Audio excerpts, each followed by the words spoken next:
Good morning, Katy. Hi, Ron. How are you? I'm good. Here's your image. Your image wasn't there when I said good morning to you. Oh, wait a minute now. The connection between you is too slow for good video. Oh, no. That's what it's saying. Although some of the times that I do the ones with Aristo, we don't always have a good connection either, but we show them anyway. So Yeah. we're gonna go ahead with it. I see your image, and I can see me talking. It's 5 a.m. my time, and I guess 10 a.m. your time. And are you in Bristol? I am Bristol, United Bristol Kingdom. United Kingdom, right. This is Katy West, folks. And, it's interesting, Katy, that I got an email from one of my lady listeners, who used to live in Pennsylvania. I think she's in New Hampshire now.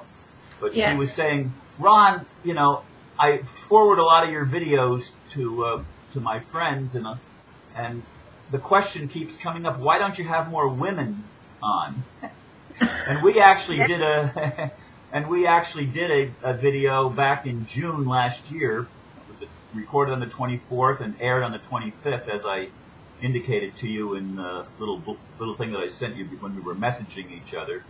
Mm. And it was interesting that I had you scheduled for today when she's suggesting that. So it's perfect timing, the synchronicity of everything. I love it.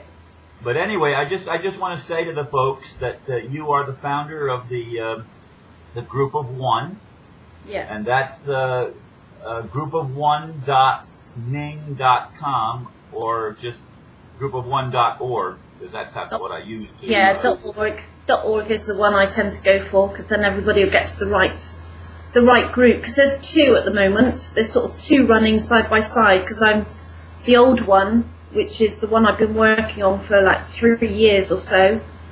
I've set up a new one, which is more of a forum base for people that really want to get into discussions. And there's a lot of old email addresses and everything attached to the old one, and not just that, Ning are upgrading all their websites as well to a new plan, so eventually that one will be I don't know what's going to happen, integrated or something. I really don't understand the technical bits, Rob.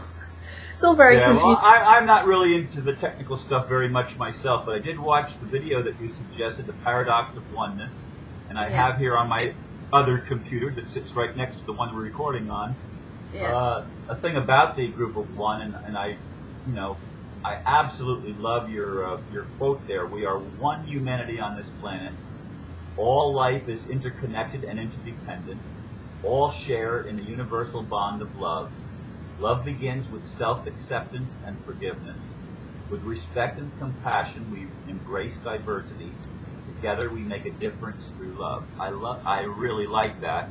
And today, I know you wanted to talk about unconditional love, so I'm going to set you free and let you talk. And I might have a question or two here and there, but tell us what you're all about and what your vision is, and share with us, please. Well, first of all, I'd just like to say that bit that you read out was actually written by Harold Becker, who's founder and president of the Love Foundation over in America. Actually, not far from you, I don't think.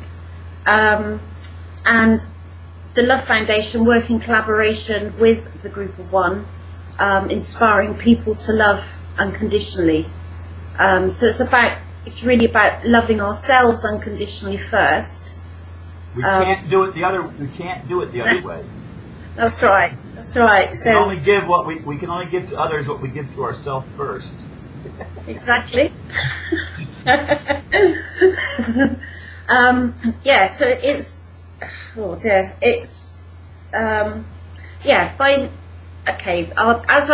when I wrote to you and we were writing, and I said about talking about our relationship, Ron, you and me.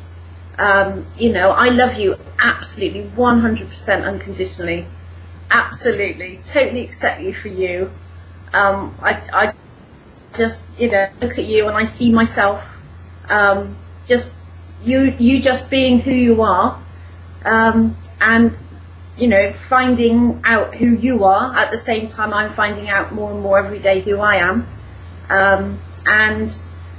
But I don't know you. I don't know you as a person. I've not, you know, walked by you side by side, sort of every step of your life. Yet, you know, right now I can say that, you know, that as how can I say it? By loving, accepting myself, totally letting go of who I thought I was or who society thought I was. For the most part of my life, I've had, you'll never amount to anything, you won't be good enough, because I didn't have all those, I didn't tick all the boxes of what a perfect person should be. And in the having all those boxes ticked, I actually thought, hold on a minute, I am perfect. I'm perfect for me. I'm not, you know, it's not about being like anybody else. It's about just being okay with being me. And also what comes with loving myself unconditionally is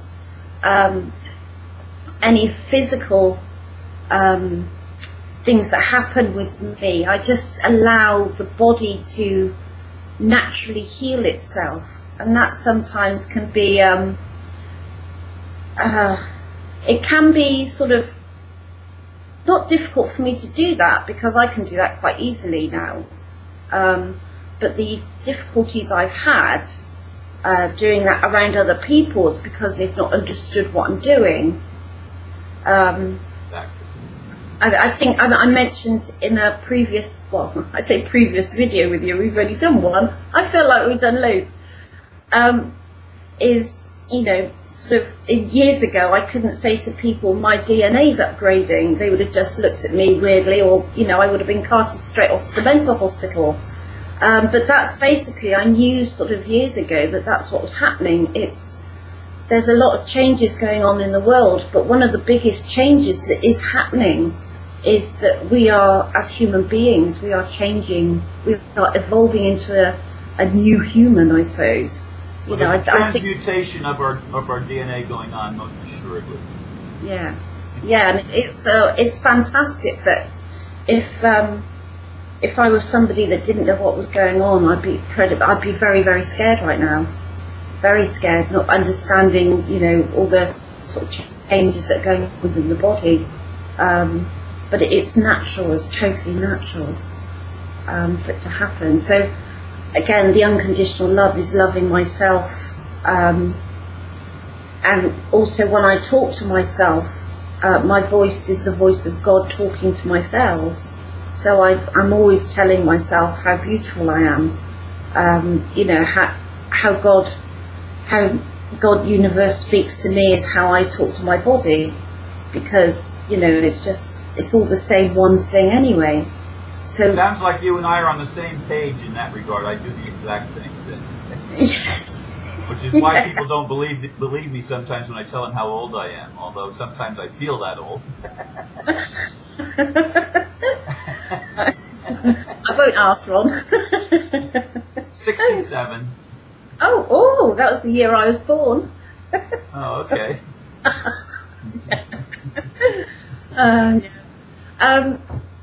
Yeah, so for me it's so loving, the more I love myself unconditionally, the more I'm at peace with myself. So it's a step forward towards peace, being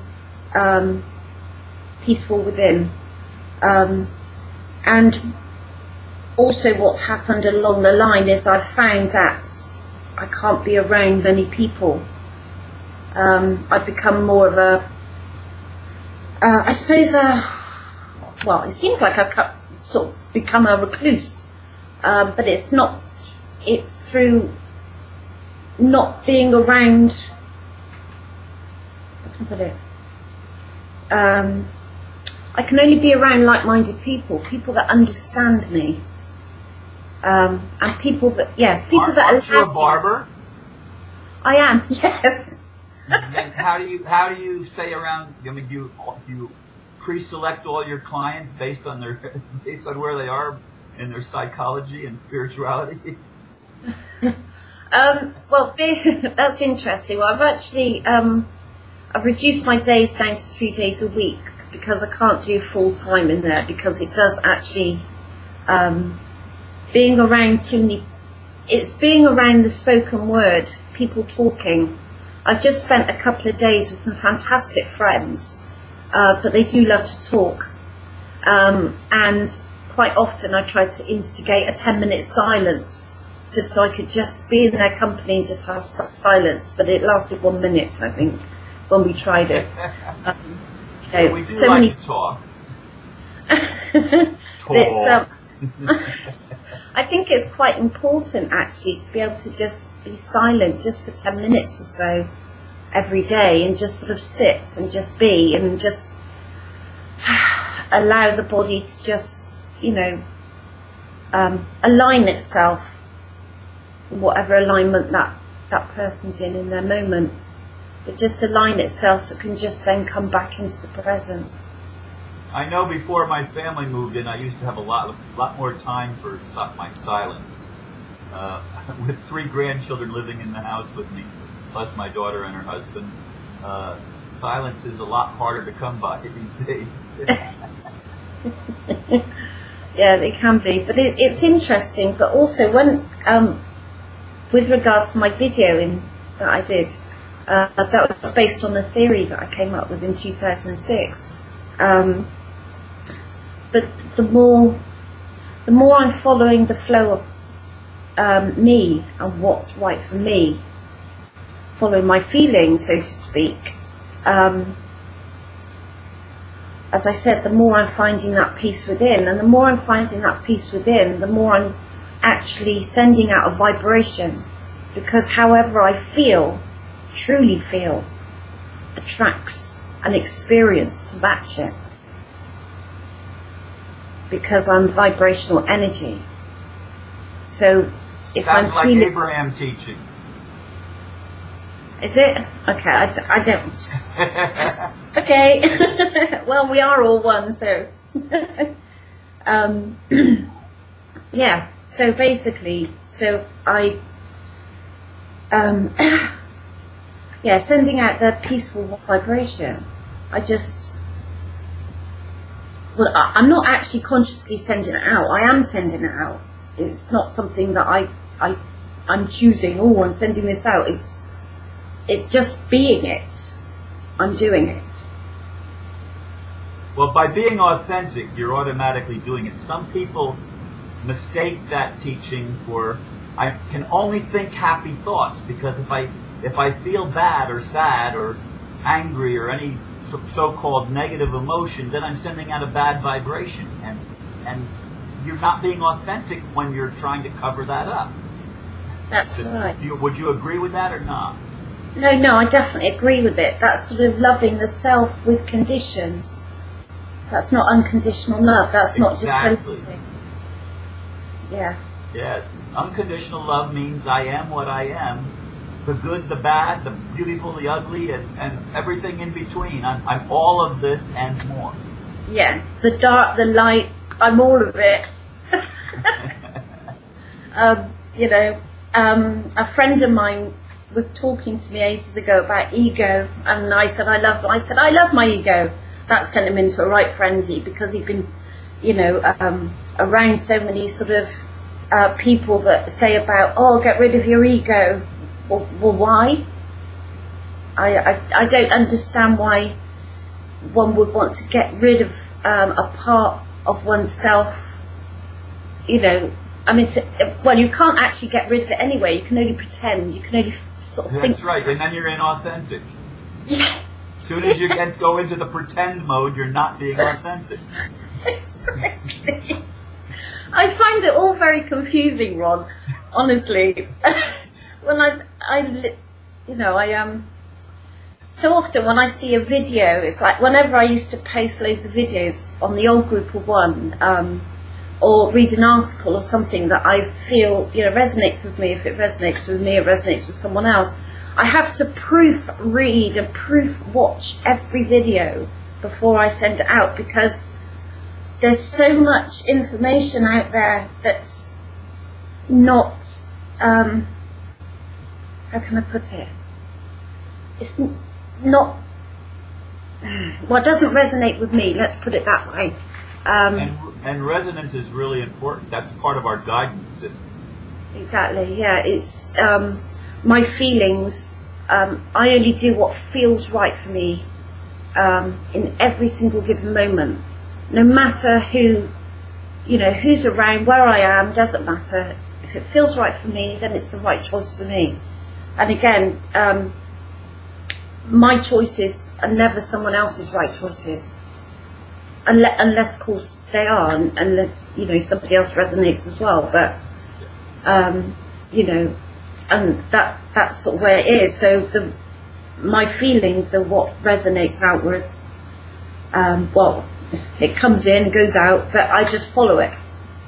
Because I know, because my feelings are connected to all that is, that I am being guided into a particular place. I was chatting to another friend of mine, and I said it's a bit like I have to step onto the unknown steps in order to get to the known step. So quite often I don't know why my feelings are telling me to go a certain way, but I do know that I will end up on a step which I go, aha, that's why I had to do all that. So and that at first was quite an interesting thing, whilst I was sort of still testing that out. But now I just do it, and it's like so normal. Like, it's it's not something I really mention anymore, but I just sort of get on and do it. So just going with the flow of life, and that's quite interesting. Because so many people say to me, "Oh, you're always really busy. You're always doing something." Well, I'm always following my flow, basically. It just seems like, for a lot of people, it seems like I'm going all over the place, but no, it's just, just going with the flow of life. I think you're really, from what you're sharing to me, it really is unconditional love. I mean, yeah. That's exactly what topic you wanted to address, and you're demonstrating it by being the authentic Katy West and saying, this is how I live my life.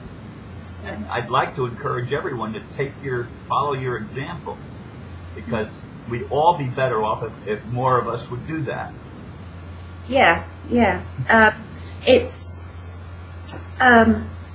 I encourage all my friends and family to only do what feels right for them. And they normally say, what, regardless of what you think? And I said, yes, exactly, regardless. I said, because I know what you're doing. I know that's what you're doing. So, and I fully accept that you are following your flow.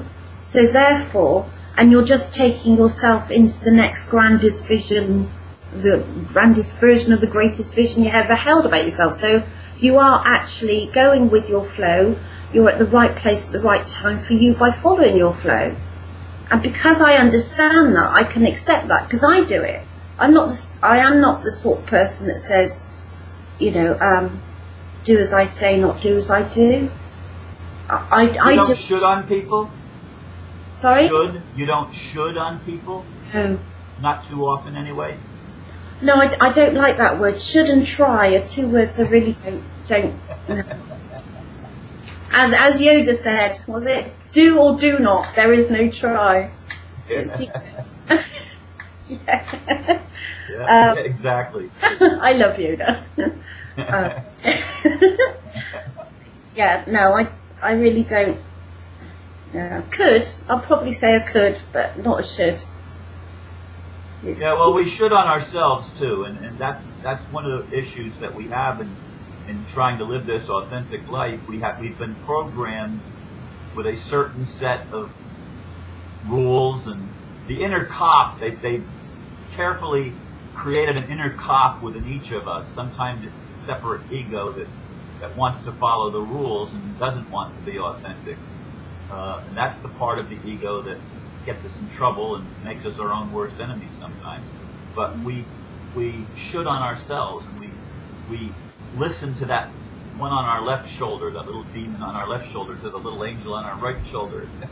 And actually, we need to listen to both of them, but we need to identify them and be able to make conscious decisions instead of being driven only by one or the other.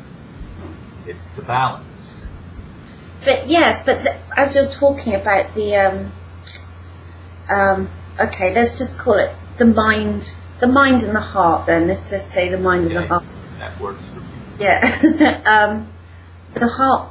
So I actually had a conversation again with somebody else recently about this, and they were saying that, you know, they opened their heart and everything was going smoothly. Then all of a sudden the mind kicked in and they went back into their mind and they totally forgot, you know, it was like they were going from one experience to another and they totally forgot who they were and they didn't understand what was going on. And I said, well, basically that's 100% natural, and I'm pleased that happened to you, because, and I said, if anybody says to you, you know, to get out of your mind, just, you know, tell them very politely to go forth and multiply.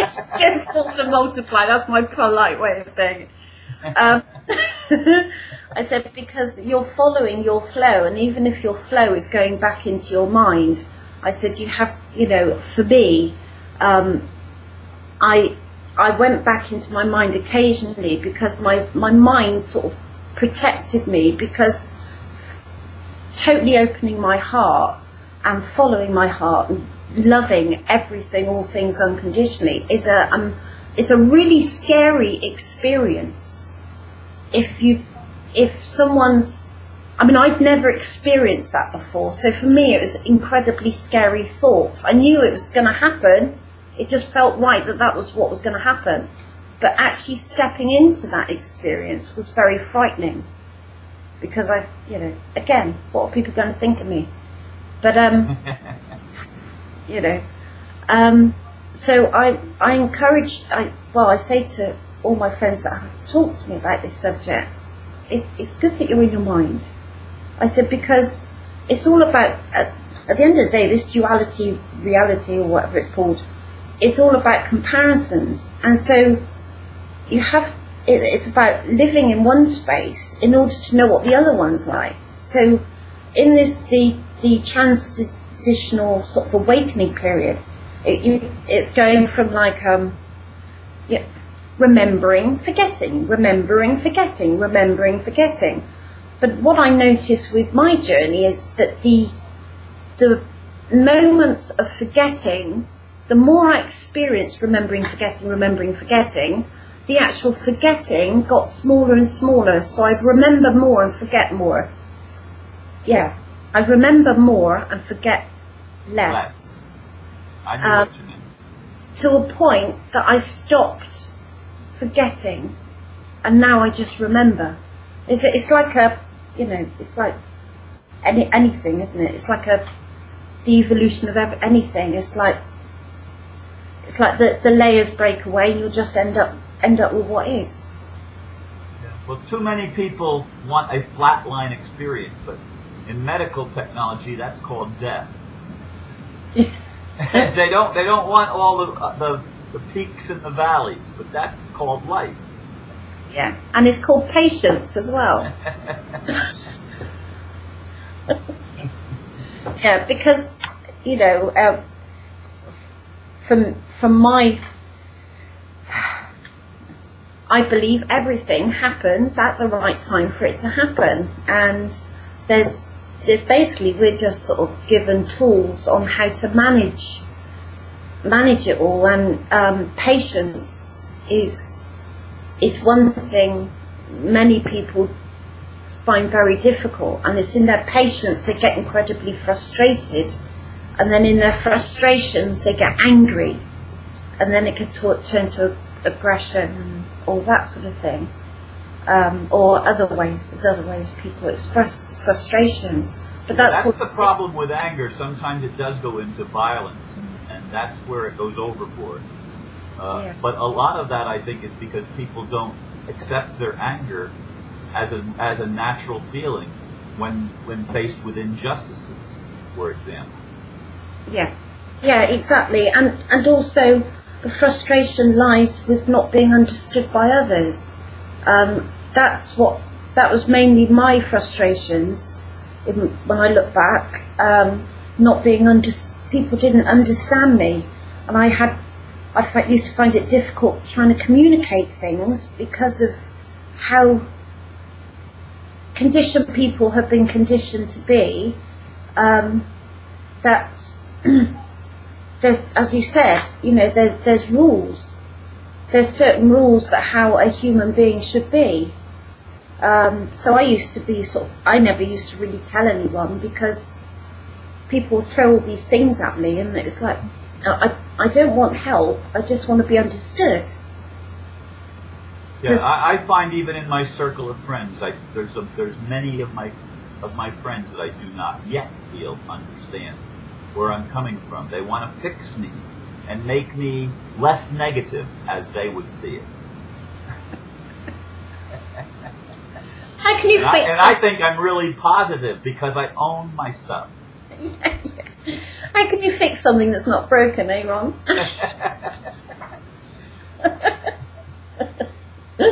Exactly. I just had a friend tell me recently, I realize we both want the same thing, but we just have a different way of going about it. And she says, I just have to let you be you. And I said, yeah, I got the same revelation that you got. We do both want the same thing. We want a world that works better for everybody. Yeah. But that's the thing. I mean, how I see it is everyone in the world, nobody's broken. Nobody's broken in the world. They just believe they are because they're not like the person to their left. Or, they're not like the person to the right. But everyone's perfect just the way they are and exactly how they are in this moment of now. Just being who they are. And it's just I think, understanding that we are all different. We're all each person is a creator of their own reality. Like, for example, a lot of the things you talk about, Ron, the sort of global things and all the things that are going on in the world. Now, unless I turn my computer on and think, oh, what's Ron up to today? Because sometimes I do that. Oh, I'll go and say hello to Ron. Hello, Ron. And I'll listen to what you're talking about. I think, oh, that's what's happening in your reality. It's not mine. It's not what I, it doesn't come to me. The universe hasn't brought all that information to me. So therefore, it's not my stuff. It's yours because it's your reality. But that doesn't make it wrong for you. It's right for you. It's right for, it's right for you. But it's no right and wrong here. It's not what's true and what's not true. It's true for you, and as long as it's true for you, and then that I don't understand why people just don't live and let live. Allow people to be who they are. Allow people to find them. Just allow people, accept people for who they are. Like Harold Becker said in that one line, with respect and compassion, we embrace each other. Or we embrace diversity, I should say. Yeah. I read it wrong. But we embrace each other and our diversity. Yeah, exactly. So, anyway, I'm really glad that we made another connection. Yes. And another video together. Yeah. You surprised me. I had forgotten that when we did our last video, you didn't know it was going to go online. No, that's right. No. Yeah, and you reminded me of that, and I had totally forgotten because almost any Skype call all Skype calls that I do are recorded. Now I don't save them all, but I do. They all automatically get recorded. That's just how it works. And usually when I'm having a conversation with someone, it's for the purpose of actually sharing it with the world through my YouTube channel, Facebook page. So anyway, that was sort of surprising when you reminded me that you didn't know that it was going to go online, and you shared with the world. You approved of it, of course. You said okay. But anyway, I'm glad we have had another conversation, and I need to take, I guess, that lady's advice and make sure that I have at least a couple of ladies every month that I do a conversation with, so that the ladies don't feel that it's just a male thing. Yeah. It's really not, and I feel like I'm very much in touch with my feminine most of the time, not all of the time. But anyway, closing comments from Katy. Oh, well, I was just going to say, ultimately, we are no gender. Anyway, we're two spiritual beings having a chat. Yeah, it's true.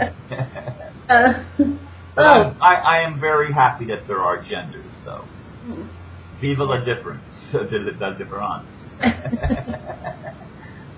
Yeah. You know, it makes life more interesting that way than if we were all the same. Yeah, I suppose if I had a quick little message to the world, I would just say to each and every person on the planet, stop beating yourselves up. That's good advice. I wonder how many people can actually keep it. I know. Because we've been so well trained with the inner critic and the inner cop to do exactly what you're saying, stop it. But then again, you know, that's another conversation in itself. If it feels right to beat yourself up, then carry on. I'll still love them unconditionally. Whether it's not about it's not about me. It's about the individual and what they believe about themselves. So. Yeah, we're all going to the same destination, and if we stop beating ourselves up, the journey will be a lot more pleasant. Yeah. But you know, if somebody does want to sort of talk or I don't know, get in touch with me, groupof1.org. We're on there. It's not just me. There's quite a few supportive people that share the same, you know, that love unconditionally and are finding out more about how to love themselves and each other unconditionally on there. Obviously in the Love Foundation as well. So, yeah, that's a group of one. I'll actually put the link in the blurb so that people can connect with you, and I'll also put the link to your video, the Paradox of Oneness. Paradox of Oneness. Oh, bless you. Real short. It's only 5.5 minutes long. Yeah. Katy, thank you again for another wonderful conversation, and I hope you have a beautiful day today. And this will be aired. It'll go up at midnight my time, which is 5 o'clock. 5 o'clock your time. 5 a.m. your time. 5 a.m. Yeah, it'll already be 5 a.m. So thank you. Thank you, Ron. I love you. Thanks, Katy. Bye. Bye-bye now. Bye-bye.